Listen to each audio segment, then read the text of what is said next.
Seguimos con la parashá. Estamos aquí en capítulo 9, versículo 8. Y Dios habló a Noah y a sus hijos con él diciendo: y en cuanto a mí, he aquí que establezco mi pacto con ustedes y con su descendencia después de ustedes, y con todo ser vivo que está con ustedes, con las aves, con las bestias, con todo animal de la tierra, junto con ustedes, de todos los que salieron del arca, toda fiera de la tierra. Dice Rashi: en cuanto a mí, he aquí que, dice Rashi, es como si hubiera dicho: yo Dios concuerdo contigo con Noah. ¿Por qué? Porque Noah, como dice aquí Rashi, debido al diluvio, Noah estaba angustiado ante la perspectiva de procrear de nuevo. Él no quería hacerlo. ¿Por qué? Porque él dijo: si es así, dentro de unos años, pasará un tiempo y Dios va a hacer lo mismo y va a matar a mi descendencia. Entonces, que si ellos no se comportan obviamente como debe ser y hacen lo mismo que hacían la generación del diluvio, entonces por eso Noah no quería procrear. Entonces el santo bendito le prometió que no volvería a destruir el mundo. Y en efecto, Dios asimismo lo hizo finalmente. Le dijo: yo concuerdo contigo en dar validez y fuerza al pacto que te he prometido, y te daré una señal de ello. Y la señal es el arco iris, como trae en el Midrash Tanjuma 11. Pero más adelante, cuando lleguemos a lo que es el arco iris, explicaremos un poco más a fondo qué quiere decir el arco iris. Pero aquí vemos algo muy interesante, que todo el pacto fue a través de que Noah se vio. Él hubiera podido decir: ¿para qué va a traer descendencia? ¿Para que pase lo mismo que pasó con la generación del diluvio? Mejor no lo hago. Entonces Dios se vio en el derecho, o tomar como dice aquí Rashi, de que yo concuerdo contigo, Noah, de hacer un pacto con él para que él pueda en verdad seguir trayendo descendencia. Todo animal de la tierra junto con ustedes, dice Rashi, esto se refiere a los animales que se pasean junto con los seres humanos, es decir, los animales domésticos por el ser humano, el perro, el gato, animales domésticos. De todos los que salieron del arca, esta frase fue anunciada para incluir a las criaturas repugnantes y las criaturas rastreras. Eshkesinu Remasim. También, ¿sí?, fiera de la tierra. Esta frase fue anunciada para incluir a los animales dañinos, los cuales no están incluidos entre los animales domésticos porque no se pasean junto con los seres humanos. La pregunta sería: ¿cuál sería el pacto que hizo con ellos? El pacto es que también Dios le colocó límites a todos los animales. Le colocó límites a las fieras y todo este tipo de animales. Ellos tienen el lugar de dominio de ellos, y ellos no entran en donde viven los seres humanos, y de por sí no lo hacen, ¿sí? Entonces prácticamente sería también lo que hizo el Creador, que le puso límites a todos,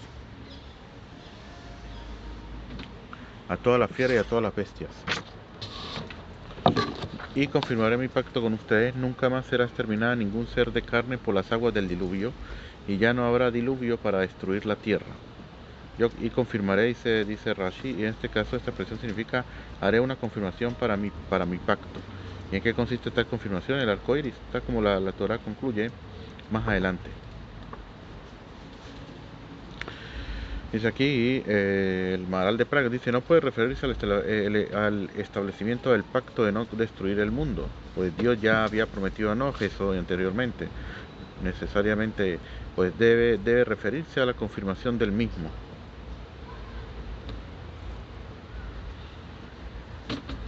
Entonces, y Dios dijo: esta es la señal del pacto que hago con ustedes y con todo ser viviente que está con ustedes por generaciones perpetuas.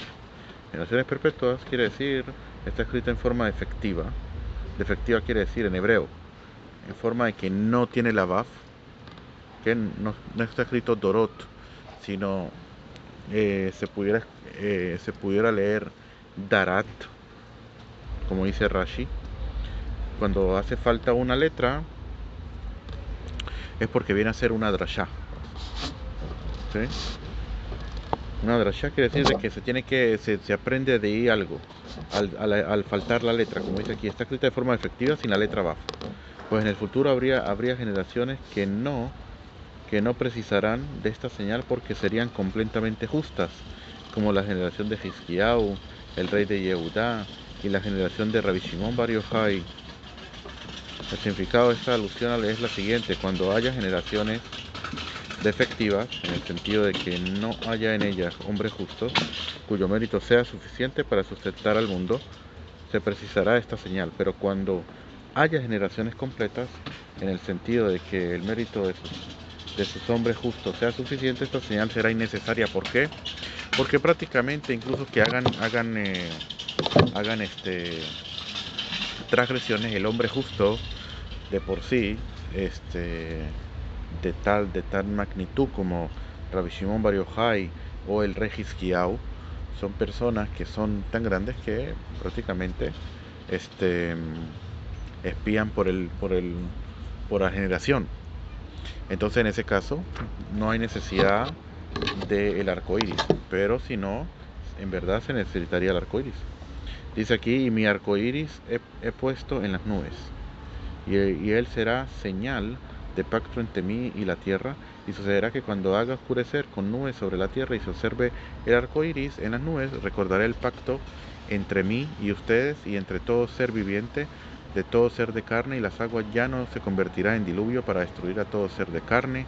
El arco iris estará en la nube, y lo veré para recordar el pacto perpetuo entre Dios y todo ser viviente, de todo ser de carne que está sobre la tierra. Y Dios dijo a Noah: esta es la señal del pacto que he confirmado entre mí y todo ser de carne que está sobre la tierra. Que haga oscurecer con nubes, es decir, cuando mi mente surja el pensamiento de traer oscuridad y destrucción al mundo. Aunque literalmente la frase dice cuando haga nublar con nubes, no puede ser entendida de este modo, pues no siempre que Dios que aparezcan nubes en el cielo, eso implica que el mundo es sujeto a la destrucción. Por tanto, este nublar debe ser entendido metafóricamente como alusión a la oscuridad que presagia la destrucción, ya que en verdad el arco iris no se da por la oscuridad, sino al revés, a lo que está el sol y empieza a llover. Ahí es cuando se da el arco iris. Ahora, de todas maneras, para ver qué fue ese pacto, vamos a terminar lo que dice Rashi y hablaremos sobre eso. Entre Dios y todo ser viviente, es decir, entre el atributo de justicia divina y ustedes. Pues en rigor, la Torah debería haber escrito simplemente entre mí y toda alma viviente. Por eso, esta es la exégesis midrashica. Cuando el atributo de justicia los acuse para condenarlos, yo miraré la señal y recordaré el pacto con ustedes. Simplemente no dejaré que el atributo de justicia se sobreponga ante la señal, ante la señal del Creador. Eso es lo que quiere decir. Esta señal de pacto, esto implica que Dios le mostró el arco iris y le dijo: esta es la señal que te hablé, de la que te hablé. De aquí, como dice Rashi en la parte de abajo, cuando le dice esta es la señal, quiere decir de que le mostró la señal. ¿Sí? Ahora, hay que saber que el arco iris, primero que todo, es un arco. ¿Por qué? Pero el arco está apuntando, por decirlo así, apuntando hacia el Creador, no hacia nosotros, hacia el Creador. ¿Por qué? ¿Por qué hacia el Creador? Porque debería ser al revés, debería estar apuntando el arco iris hacia nosotros, que nosotros somos los que estamos haciendo el mal, nosotros somos los que hacemos las transgresiones, los seres humanos. Entonces prácticamente debería ser el arco iris hacia nosotros, que sería como el juicio que tendría que venir a las personas. Entonces, ¿por qué el arco iris está al revés, hacia arriba? Porque el arco iris prácticamente, como Dios dice aquí, dice, ustedes hacen el mal y todo lo demás, pero yo ya estoy haciendo un pacto en la cual yo tomo hacia mí, ¿quién? Incluso como dice Rashi, que el atributo de justicia divina venga y diga que hay que aniquilar, hay que acabar con la, con el ser humano por la maldad que ellos hacen. Con todo eso yo tomo hacia mí, ¿qué?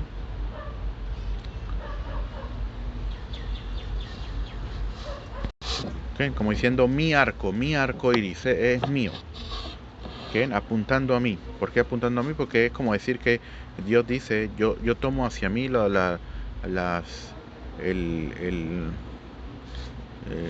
el mal que ustedes han hecho, y me retengo por el pacto que hice con ustedes, y no hago traer una justicia hacia ustedes, un juicio hacia ustedes.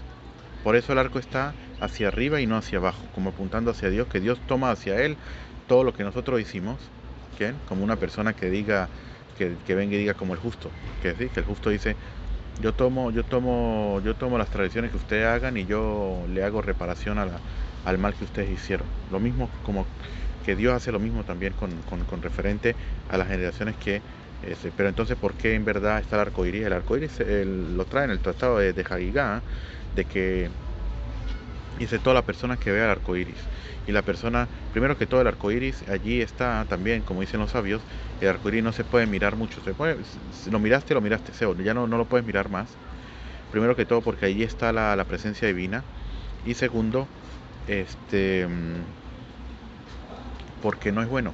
Y si la persona, dice ahí tanto, que si la persona ve el arco iris y se alegra por eso, como muchas personas que toman fotos y dicen, ay, qué bonito el arco iris o cosas así, dice, es mejor que no hubiera nacido, así dicen los sabios. Es mejor que no hubiera nacido, ¿por qué?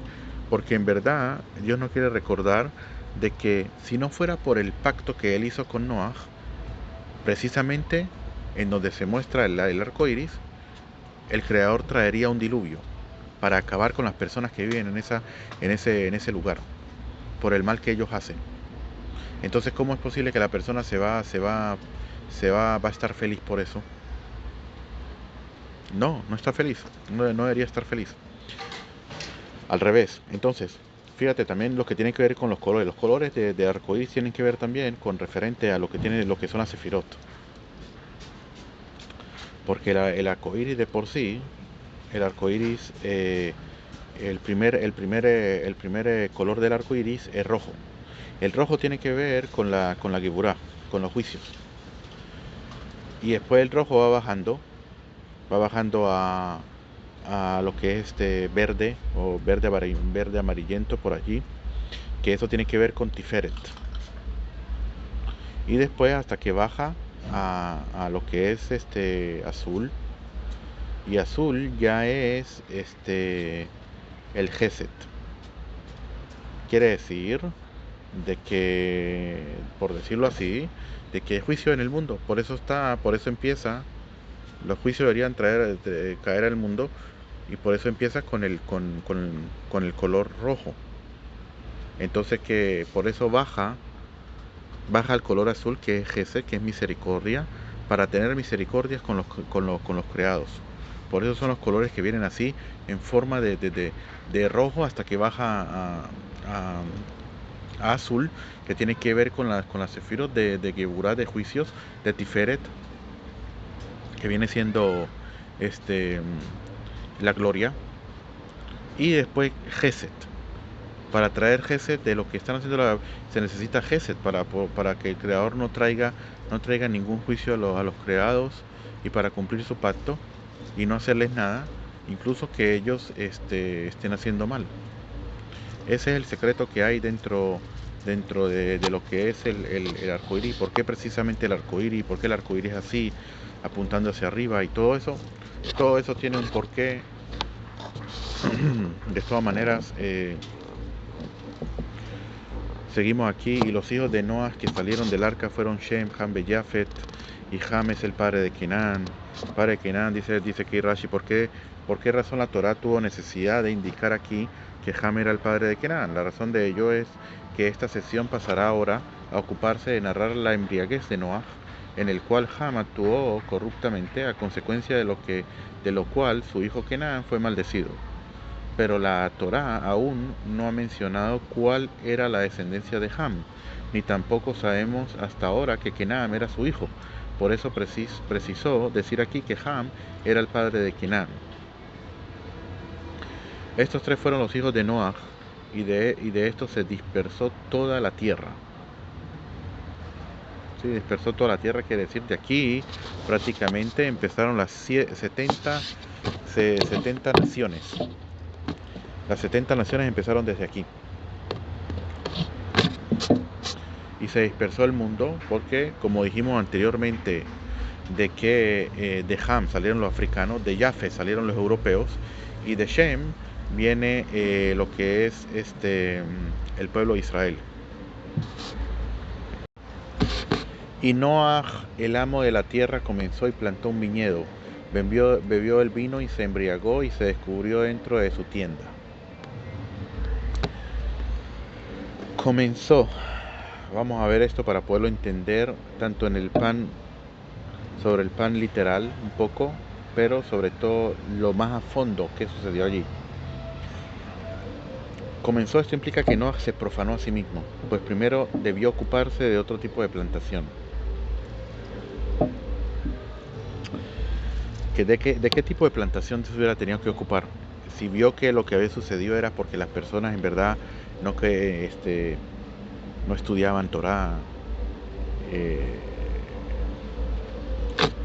y la persona, obviamente que la Torah es el antídoto del Yetzer Hará, del mal instinto de la persona, y si él vio que todo lo que había sucedido era por eso, lo primero que tenía que haberse ocupado él era de construir un Bet Midrash, una casa de estudio. ¿Por qué no hizo eso? El comienzo es muy importante. En el judaísmo el comienzo es algo tan importante porque el comienzo, depende del comienzo, es lo que sigue después. Cómo la persona comenzó, por lo menos Rosh Hashanah, el comienzo del año. Es muy importante cómo la persona vaya a comenzar, por eso te dicen que no te encolarices, no comas cosas que tengan que ver con cosas ácidas o cosas amargas o cosas así. ¿Por qué? Porque el comienzo del año es muy importante, que lo comience como debe ser. Después de que comienza el año como debe ser, ya lo demás será bendición. Como te dicen, la persona tiene que empezar con la pierna derecha. Eso tiene que ver. Y la Torah nos enfatiza aquí mucho lo que es el comienzo de Noah, después de que sucedió lo del diluvio. Y nos dice que Noah se profanó a sí mismo.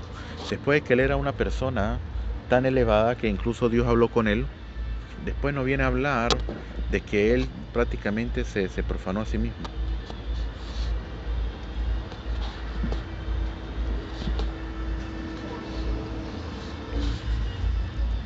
Se profanó a sí mismo.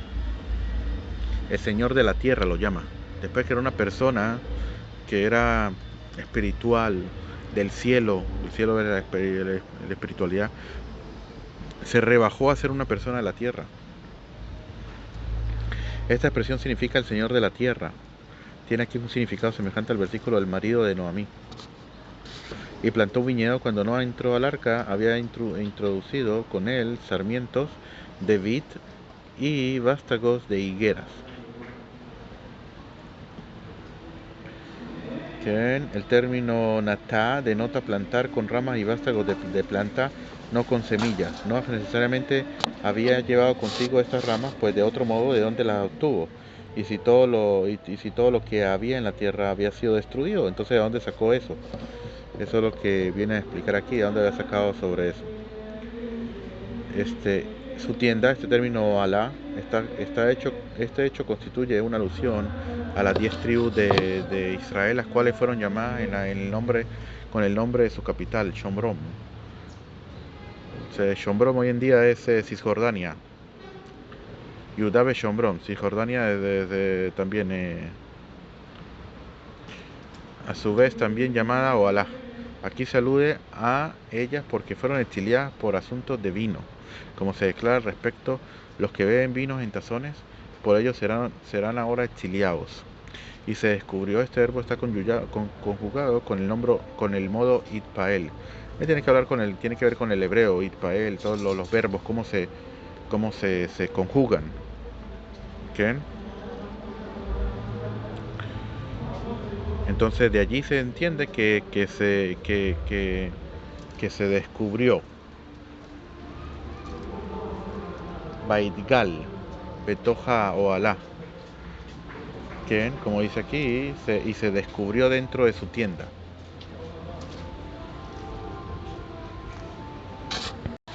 Top, ya dijimos lo que es la parte Musari, lo que es la parte ética y moral, de cómo la persona es muy importante, el comienzo de él.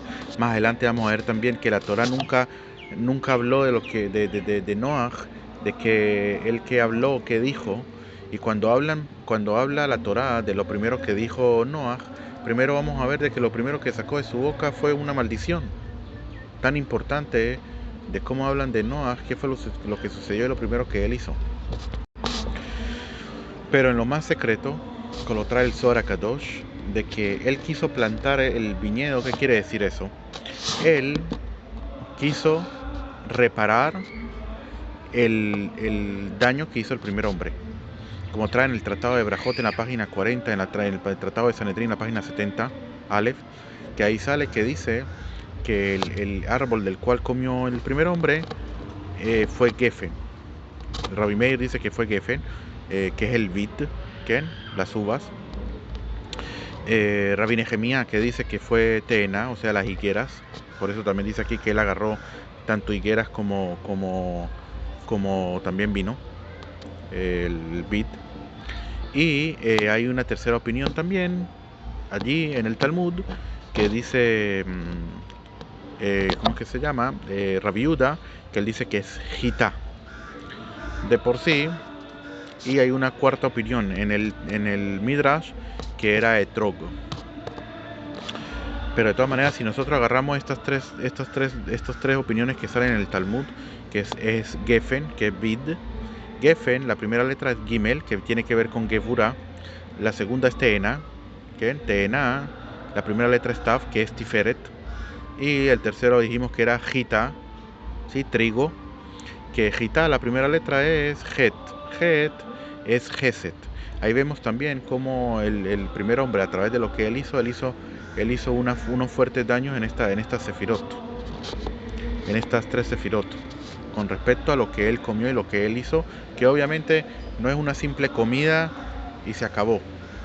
Las cosas son muy profundas y hablamos eso en Bereshit, pero aquí Noah quería hacer la corrección. Y cuando Noah piensa hacer esa corrección, automáticamente las malas fuerzas, y etcétera, y también la esposa de él, se meten dentro, o sea, buscan la forma de hacer que Noah no logre su propósito, porque él quería prácticamente hacer el reparo, traer el Mesías y acabar, traer la redención al mundo. Eso es lo que él quería hacer, pero él falló. Falló porque como dicen los sabios, que puede ser que para poder hacer una corrección tan grande, para hacer esa corrección tan grande en el mundo, la persona que la haga tiene que ser una persona tan justa que no tenga ni siquiera un por ciento de interés en lo que vaya a hacer. Porque si no, de ese interés, de ese poco que tenga, automáticamente va a caer. Cae no tiene éxito en lo que él quiere hacer. Y eso fue lo que pasó con Noah. Y por eso dice que se embriagó. ¿Qué quiere decir que se embriagó? Que a través de que lo que él quería hacer no lo hizo Leshem Shamaim 100%, que en aras del cielo, automáticamente de ahí dice el Zohar Kadosh, la mujer del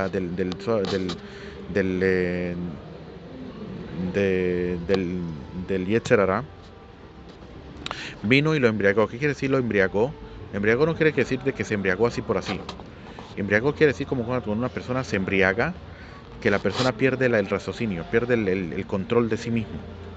Eso es lo que quiere decir, de que lo confundió y automáticamente perdió el raciocinio, el intelecto, todo lo que, de lo que él iba a hacer y automáticamente quedó como si quedó embriagado. Eso fue lo que sucedió en verdad. Eso lo trae en el Zohar Kadosh. Y entonces pasó lo que pasó, descubrió dentro de su tienda. Y Ham, el padre de Kenan, vio la desnudez de su padre y lo dijo a sus dos hermanos afuera. Dice, vio la desnudez de su padre. Entre nuestro maestro hay quienes dicen que lo castró y hay quienes dicen que lo sodomizó. Dice aquí. Y aquí dice que Ham, el padre de Kenan, hay entre nuestros maestros que hay quienes afirman que de que hecho fue Kenan el que primero vio la desnudez de Noah y luego se lo dijo a su padre Ham. Y por esta razón es mencionado en relación con este suceso y posteriormente maldecido, como trae en Bereshit Rabbah. Hay que saber interesante por qué sucedió esto, porque Noah quería traer otro hijo y lo quería llamar Menahem. Fíjate muy bien. Si tú agarras los tres nombres de los hijos de Noah, uno se llama Shem, el otro se llama Jafet. Shem empieza con Shin, Jafet empieza con Yud y Ham empieza con Het. Los tres serían, si yo agarro las primeras ciclas de cada uno, sería Shiach. El cuarto hijo que él quería traer lo iba a llamar Menahem para colocarle la Men a Shiach y sería Meshiach. Y ahí él iba a hacer la corrección al vino y a las higueras para traer el cuarto hijo y hacer toda la corrección. Entonces, al ver eso, fue lo que dijimos que el Satán y tanto la mujer se metieron para que no pudiera hacer lo que él pudiera hacer. ¿Por qué tanto por qué las malas energías, las malas fuerzas, ellos no quieren que suceda eso? Porque está escrito en el Tratado de Sukkah, en la página 52, que Kadosh Baruj Hu, en un futuro, cuando llegue la redención al mundo, va a agarrar al Yetzer Hara y lo va a degollar. Le va a hacer juicio le va a hacer juicios también a ellos por lo que ellos hicieron, porque ellos hicieron más de lo que el Kadosh Baruj Hu le decía que tenían que hacer. Kadosh Baruj Hu le dice, vayan de la persona y muéstrale que la transgresión es transgresión y una mitzvah es una mitzvah. Entonces que él va y le muestra a la persona la transgresión como si fuera una mitzvah, como si fuera un precepto, y el precepto como si fuera una. Entonces hace más de lo que tiene que hacer. Por eso él va a recibir juicio. Así explican los sabios.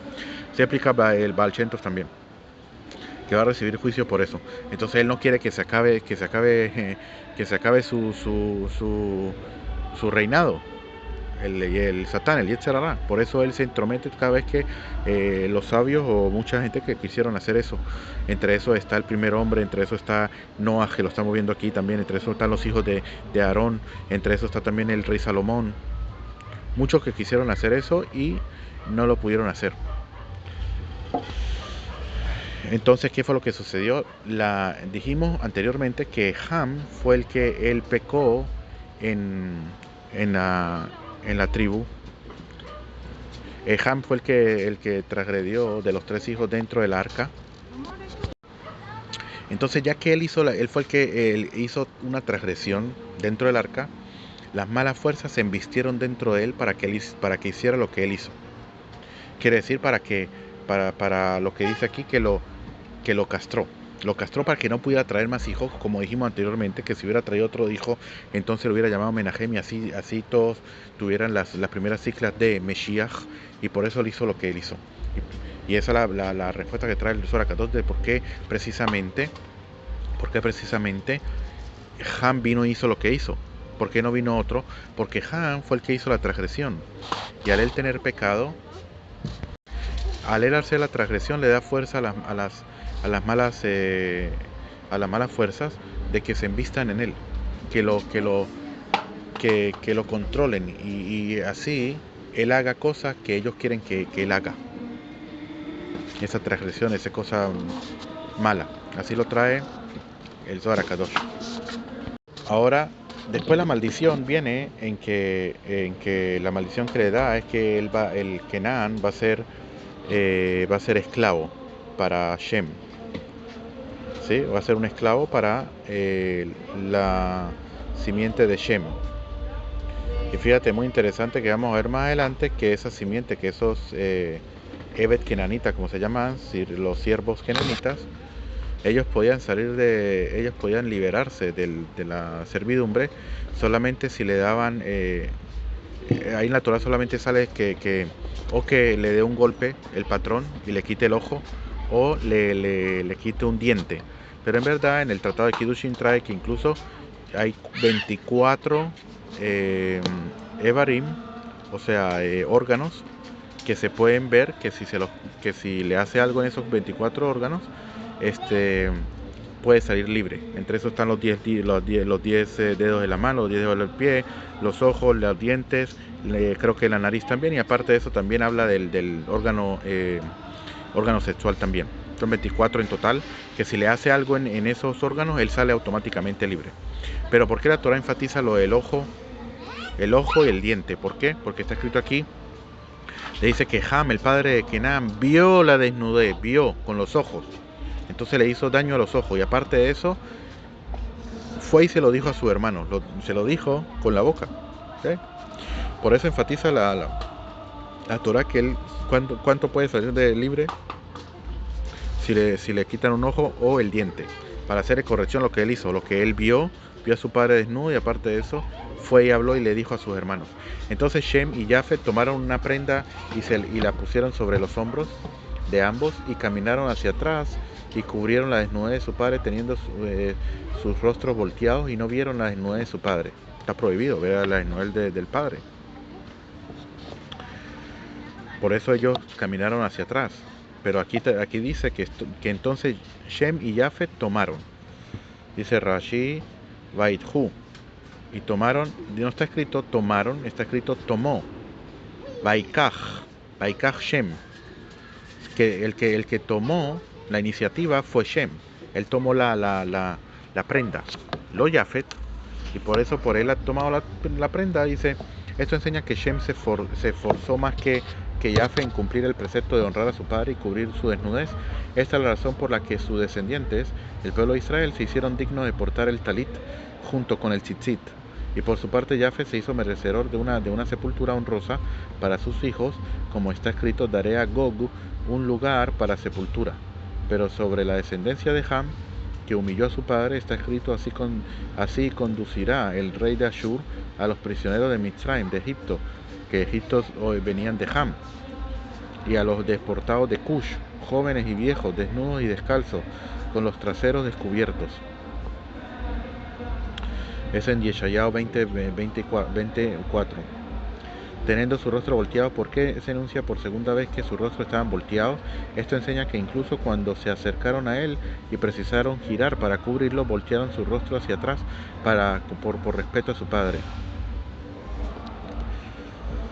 Ay, Noah se despertó de su embriaguez y supo que lo que había hecho su hijo menor, es decir, el inferior y despreciable. Dice aquí, entre las naciones. Y dijo, maldito es Kenan, siervo de siervos, será para sus hermanos. Maldito es Kenan. No explícitamente dijo a Ham, tú has provocado que yo no pueda procrear un cuarto hijo que me sirviera. Por lo tanto, maldito será tu cuarto hijo, que es Kenan, que servirá a la descendencia de estos hijos mayores, Shem y Jafet, sobre quienes desde ahora recae la carga de mi servicio. ¿Y por qué Ham lo castró? Él había dicho a sus hermanos, el primer hombre, Adán, tuvo 2 hijos, y uno de ellos mató al otro por la herencia del mundo. Nuestro padre tiene 3 hijos, y aún así quiere un cuarto hijo. ¿Qué va a suceder después de eso? Eso fue lo literal que les dijo, obviamente, pero dentro del trasfondo está lo que dijimos anteriormente. Para terminar el capítulo dice, y dijo, eso fue lo que dijimos anteriormente también con referente a Noah, que la primera palabra que saca de él es la maldición. Y la Torah enfatiza, como dijimos anteriormente, que es muy importante el principio, lo primero que haga la persona. Por eso enfatiza mucho lo primero que él hizo como maase, como un acto, y también lo primero que él sacó de la boca. Por tanto, tan importante la persona que tiene que sacar de su boca bendiciones y no maldiciones. Y se esperó él que trajera bendiciones al mundo, y resulta de que hizo lo primero, como el primer hombre, trae maldiciones al mundo. También él empieza a maldecir, que fue lo que sucedió con el primer hombre, que a través de lo que ellos hicieron trajeron maldiciones al mundo. Y dijo, bendito es el eterno Dios de Shem, y sea Kenan siervo de ellos. Dice Rashi, bendito es el eterno Dios de Shem, que en el futuro guardará la promesa de entregar la tierra de Kenan a la descendencia de Shem. Por eso vamos a ver de que de por sí la descendencia de Shem, a la que Rashi específicamente alude, se refiere al pueblo de Israel. A primera vista no hay nexo lógico entre la declaración de Noaj de que Kenan era maldito y su declaración de que Dios es bendito. Rashi explica aquí que en realidad ambas declaraciones están conectadas entre sí. La maldición de Kenan implica que el territorio que éste ocuparía pasaría a manos de los descendientes de Shem. Al declarar que Dios era bendito, Noaj expresó su agradecimiento a Dios por entregar ese territorio a los descendientes de Shem. Por eso al principio vamos a ver de que como él es hay un klal que se estudia en el Total Kiddushin con referente a los siervos, con referente a los siervos, que lo que le pertenece al siervo le pertenece al patrón. Por eso es que está escrito que cuando van a entrar a Israel, los que estaban allí eran los kenanitas, y todos los kenanitas y todos los descendientes de Ham, pero ellos en verdad son siervos de Shem. Al ser siervos de Shem quiere decir de que todo lo que tienen ellos le pertenece a Israel, no pertenece a ellos en lo absoluto. Y Kenan será para ellos siervo tributario. O sea, la servidumbre mencionada aquí significa que Kenan se servirá físicamente a Shem y a Yafet. Interesante lo que dice aquí, que dice, y que Dios ensanche a Yafet y resida en las tiendas de Shem. Quiere decir, ensanchar quiere decir que le va a dar la palabra Yafet, que viene la palabra arameo ensanchará, pero Yafet también viene la palabra Yofi, palabra Yafé, que es bonito. Eso es lo europeo, que todo es una buena cultura, una linda cultura, todo lindo, pero Dios no se encuentra con ellos. Por eso dice que Dios ensancha a Yafet, pero ¿en dónde va a residir? En las tiendas de Shem. La frase quiere decir que Dios hará que su presencia divina resida en el pueblo de Israel descendiente de Shem.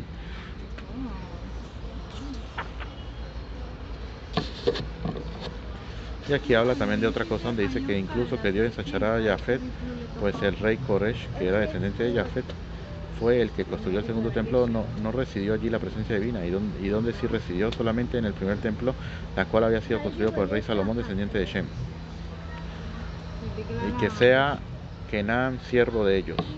Incluso cuando los hijos de Shem sean exiliados, les venderán a descendientes de Kenan como esclavos.